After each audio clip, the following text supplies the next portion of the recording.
तो हेलो मेरे प्यारे प्यारे शेर और शेरनियों। आप लोग स्वस्थ होंगे, मस्त होंगे। आप लोगों की स्टडी अच्छे से चल रही होगी। तो आज की जो ये क्लास है वो क्लास 10 वालों के लिए होगा और चैप्टर आल होगा जो कि बायोलॉजी से होगा। टाइम आपका 20 मिनट है, जिसको क्या बोलते हैं, बहुविकल्पीय क्वेश्चन। क्या बोलते हैं? MCQ question. क्या बोलते हैं? MCQ के सारे क्वेश्चन रहेंगे जो कि 2026 में पूछे जाने वाले हैं। किसमें? 2026 में पूछे जाने वाले सारे के सारे क्वेश्चन होंगे। इससे बाहर आपके बोर्ड में नहीं पूछे जाएंगे। ये 100% गारंटी के साथ मैं आपको बताने जा रहा हूँ। ठीक है, चलिए आइए, ज़्यादा देर ना करते हुए क्या करते हैं, क्वेश्चन को सॉल्व करते हैं। सबसे पहला जो सवाल क्वेश्चन कह रहा है, इसमें कह रहा है पित्तरस का श्रावण कहाँ से होता है, मतलब पित्तरस कहाँ से निकलता है। तो ध्यान रखिएगा, पित्तरस की अगर हम बात करें तो ये यकृत से निकलता है। कहाँ से निकलता है? यकृत से। पहला ऑप्शन दिया था इसमें पित्ताशय, दूसरा ऑप्शन दिया था यकृत, तीसरा दिया था अगन्याशय, चौथा होगा आमाशय। तो अगन्याशय, ये भैया देखिए अगन्याशय थोड़ा गलत लिखा है, इसको सही कर लीजिएगा। ठीक है, अगन्याशय, ठीक है, ऐसे रहेगा। तो अगन्याशय सही कर लीजिएगा। उसको प्रिंटिंग करते वक्त जो है, टाइपिंग करते वक्त थोड़ा मिस्टेक हो गया, इसको देख लीजिएगा। ठीक है, चलिए अब हम देखते हैं दूसरा क्वेश्चन। दूसरा क्वेश्चन क्या कह रहा है? कह रहा है इसमें मनुष्य में वृक्क किस तंत्र से संबंधित है? वृक्क, वृक्क मतलब होता है किडनी। क्या होता है? किडनी। ठीक है, इसी को हम बोलते हैं गुर्दा। क्या बोलते हैं? गुर्दा भी बोलते हैं। तो कह रहा है किससे संबंधित है? पोषण से संबंधित है, श्वसन से संबंधित है, उत्सर्जन से संबंधित है कि परिवहन से संबंधित है? तो याद रखिएगा, ये सभी गलत आपके हो जाएंगे। उत्सर्जन से संबंधित होता है, यानी कि ऑप्शन सी आपका आंसर सही होगा। चलिए आइए, ज़्यादा देर ना करते हुए हम लोग अगला क्वेश्चन देखते हैं। तो हमने आपको बताया यहाँ पर कि ऑप्शन सी इसका सही होगा और इस वाले का जो है ऑप्शन बी सही होगा, पहले वाले का। तीसरे वाले की अगर हम बात करें, तीसरा वाला क्वेश्चन कह रहा है स्वपोषी पोषण के लिए आवश्यक है। तो स्वपोषी पोषण के लिए क्या क्या चीज़ें आवश्यक है? तो कार्बन डाइऑक्साइड, क्लोरोफिल, सूर्य का प्रकाश, यानी कि ए सभी। ऑप्शन डी आंसर आपका सही हो जाएगा। चौथा क्वेश्चन है पादप में जाइलम उत्तरदायी है। तो पादप में जाइलम क्या काम करता है, ये कहने का मतलब है जल के वहन का, या भोजन का काम करता है, या अमीनो अम्ल के वहन का काम करता है, या ऑक्सीजन के वहन का काम करता है। यानी कि हेतु यहाँ पर लिखा है ऑक्सीजन के वहन हेतु। तो इनमें से 4 ऑप्शन दिए गए हैं, तो ध्यान रखिएगा ये जल के वहन का काम करता है, यानी कि ऑप्शन ए सही आंसर होगा। कौन सा? ऑप्शन ए सही आंसर होगा। उसके बाद मैं अगर बात कर लूँ यहाँ पर, ठीक है, यहाँ पर जैसे आप देख पा रहे होंगे, यहाँ पर मैंने लिखा है कि निम्न में कौन सा आहार श्रृंखला का निर्माण करता है? तो आहार श्रृंखला का निर्माण कौन करता है, ये बताने वाला बात है। पांचवा क्वेश्चन कह रहा कि कौन सा ऐसा होता है जो आहार श्रृंखला का निर्माण करता है? तो आहार श्रृंखला का निर्माण करने वाला कौन होता है? तो देखिए आहार श्रृंखला का निर्माण, तो आहार श्रृंखला का घास, गेहूं तथा आम, और उसके बाद घास बकरी तथा मानव, बकरी गाय तथा हाथी, घास मछली तथा बकरी। इसका क्या मतलब होता है कि घास गेहूं, घास को गेहूं तो खा नहीं सकता, ना तो आम खा सकता है। बकरी, घास बकरी को खा सकती है, बकरी को मनुष्य भी खा सकता है। यानी कि इसमें जो हो जाएगा तुम्हारा घास, बकरी तथा मनुष्य। ऑप्शन आपका बी आंसर सही हो जाएगा। लेकिन बकरी, गाय तथा हाथी नहीं हो सकता, क्योंकि हाथी खाती नहीं है, और गाय तुम्हारा क्या होता है, ये शाकाहारी होता है। घास, मछली तथा बकरी ये भी नहीं हो सकता है। उसके बाद छठवां क्वेश्चन कह रहा है यकृत स्रावित करता है। तो यकृत क्या चीज निकालता है, इसका कहने मतलब ये है। तो यकृत लार को नहीं निकाल सकता, ये लार ग्रंथियां निकलती है। जठर रस, तो ये जठर ग्रंथियां निकलती हैं। पित्त रस, हाँ पित्त रस का स्राव करती है। और अगन्याशय रस अगन्याशय से निकलता है। ठीक है, यानी कि ऑप्शन इसमें सी आंसर सही हो जाएगा। चलिए, यूरिया का निर्माण होता है। तो यूरिया का निर्माण कहाँ से होता है? यूरिया मतलब मूत्र, मूत्र का निर्माण कहाँ से होता है? तो यकृत में, वृक्क में, वृषण में, अगन्याशय में। तो अगन्याशय आप ठीक लिख लीजिए, ध्यान रखिएगा अगन्याशय से नहीं हो सकता, ना तो वृषण से। वृषण से जो है शुक्राणु का निर्माण होता है, और अगन्याशय से अगन्याशयी रस का निकलता है, और वृक्क से जो है इसमें से, ठीक है, अगर हम बात करें तो उत्सर्जन का काम होता है। तो यहाँ बात किया है यूरिया का निर्माण। तो यूरिया का जो निर्माण होता है वो कहाँ से होता है? तो यकृत से। यूरिया जो है बनता है यकृत से, लेकिन निकलता किससे है? तो वृक्क से। ठीक है।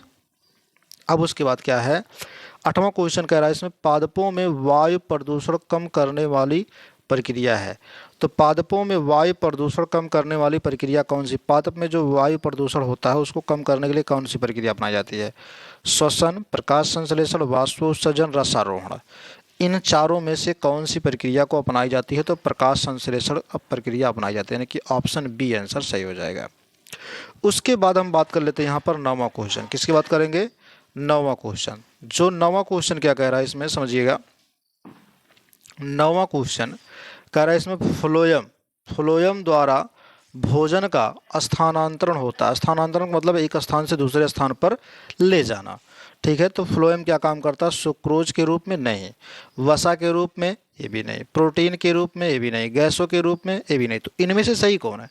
तो ध्यान रखिएगा, सुक्रोज के रूप में जो है फ्लोएम पौधे के विभिन्न भागों तक पहुंचाता है, यानी कि ऑप्शन ए आंसर आपका सही हो जाएगा।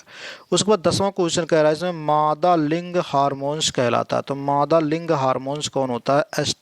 एंड्रोजन, इंसुलिन नहीं हो सकता, एस्ट्रोजन ये हो सकता है, इनमें से कोई नहीं। ठीक है। तो या तो एंड्रोजन हो गया तो एस्ट्रोजन होगा, तो एस्ट्रोजन होगा। कौन होगा? ऑप्शन सी आंसर सही हो जाएगा। उसके बाद है इंसुलिन हार्मोन स्रावित होता है। 11वां क्वेश्चन है इंसुलिन हार्मोन स्रावित होता है पिट्यूटरी से, थायराइड से, लैंगरहैंस की द्वीपिका से, अर्धविरसण से। ठीक है, अधिविरसण से। तो याद रखिएगा ऑप्शन सी आंसर इसका सही हो जाएगा। लैंगरहैंस की द्वीपिका से इंसुलिन हार्मोन स्रावित होता है। ठीक है। 12वां क्वेश्चन कह रहा है इसमें उस हार्मोन्स का नाम लिखिए जो बिना निषेचन के बीज रहित फल प्राप्त करने के लिए प्रयोग किया जाता है। तो उस हार्मोन्स का नाम है जो जिसका हम प्रयोग करते हैं। जैसे पहला तुम्हारा एथिलीन, दूसरा है ऑक्सिन्स, आधा ना रहेगा यहाँ पर। उसके बाद जिब्रेलिन्स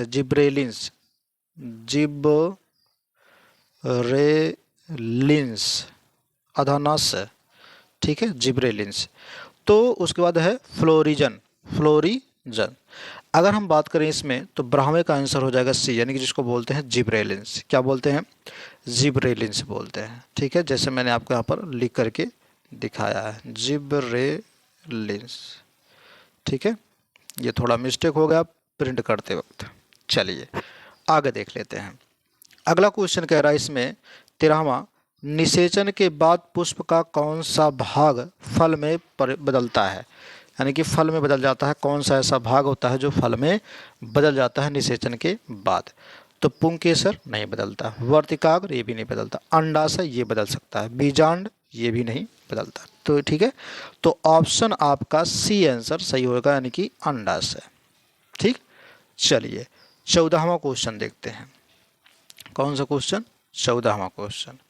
ठीक है, तो 14वें क्वेश्चन की अगर हम बात करें तो यहाँ पर देखिए, निम्नलिखित में से कौन सा मानव के मादा जनन तंत्र का भाग नहीं है? कह रहा है इसमें कौन सा ऐसा है जो मादा जनन तंत्र का भाग नहीं है? ठीक है, भाग नहीं है। इसकी बात किया तो अंडाशय ये है, गर्भाशय ये भी है, शुक्रवाहिका ये नहीं है, ये नर में पाया जाता है, डिंबवाहिनी ये भी है। तो कह रहा नहीं है, तो आंसर आपका सी वाला सही हो जाएगा। उसके बाद है प्रागकोश में होते हैं। तो प्रागकोश में क्या होता है? बाह्यदल, अंडाशय, अंडप, प्रागकण। प्रागकोश में क्या होते हैं? तो प्रागकण होते हैं। ठीक है, प्रागकण होते हैं, यानी कि ऑप्शन डी आंसर सही हो जाएगा। उसके बाद है पत्तियों द्वारा प्रजनन होता है। तो पत्तियों द्वारा जो प्रजनन होता है पुदीना में, आलू में, ब्रायोफिल्लम मतलब अजूबा, और ये सभी। ठीक है, तो इनमें से किस में होता है? तो ध्यान रखिएगा ऑप्शन सी आंसर सही होएगा, जिसको बोलते हैं अजूबा, यानी कि ब्रायोफिल्लम। ठीक है, अजूबा का वैज्ञानिक नाम है ब्रायोफिल्लम, ऑप्शन सी आएगा।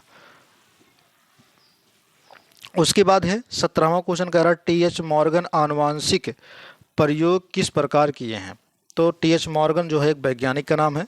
इन्होंने किस पे जो है अपना प्रयोग किया था? कौन सी मक्खी थी? घरेलू मक्खी थी कि बालू मक्खी थी कि फल मक्खी की सीसी मक्खी? इनमें से कौन सी मक्खी ऐसी थी जिस पर जो है टी.एच. मॉर्गन ने प्रयोग करके जो है अनुवांशिकता के बारे में बताया था। तो ध्यान रखिएगा, फल मक्खी, कौन सी मक्खी? फल मक्खी, यानी कि ऑप्शन सी आंसर आपका सही हो जाएगा, ऑप्शन सी। उसके बाद है 18वां क्वेश्चन कह रहा केंद्रक बना होता है, तो केंद्रक जो है किसका बना होता है ये बताना। तो प्रोटीन से नहीं, ठीक है, डीएनए से नहीं, आरएनए से नहीं, तो न्यूक्लियो प्रोटीन से एकदम सही, यानी कि ऑप्शन डी आपका सही हो जाएगा। उसके बाद है यहाँ पर 19वां और 20वां क्वेश्चन, 19वां और 20वां क्वेश्चन जैसे आप देख पा रहे होंगे यहाँ पर 19वां क्वेश्चन कह रहा है दो डीएनए तंतु आपस में जुड़े होते हैं, दो डीएनए तंतु आपस में जुड़े होते हैं, किस वजह से जुड़े होते हैं? पेप्टाइड बंध द्वारा? नहीं। संयोजी बंध द्वारा? नहीं, ये तो कार्बन जुड़ते हैं, ठीक है। ग्लाइकोसिडिक बंध द्वारा? ये भी नहीं होते हैं। हाइड्रोजन बंध द्वारा? हाँ, ये सही होगा, ऑप्शन डी आपका सही होगा, हाइड्रोजन बंध, यानी कि डीएनए की जो संरचना होती है इस प्रकार से होती है। और आपको पता होगा कि डीएनए के बीच में, ठीक है, एक यहाँ पर नाइट्रोजन बेस पाए जाते हैं, नाइट्रोजन बेस पाए जाते हैं।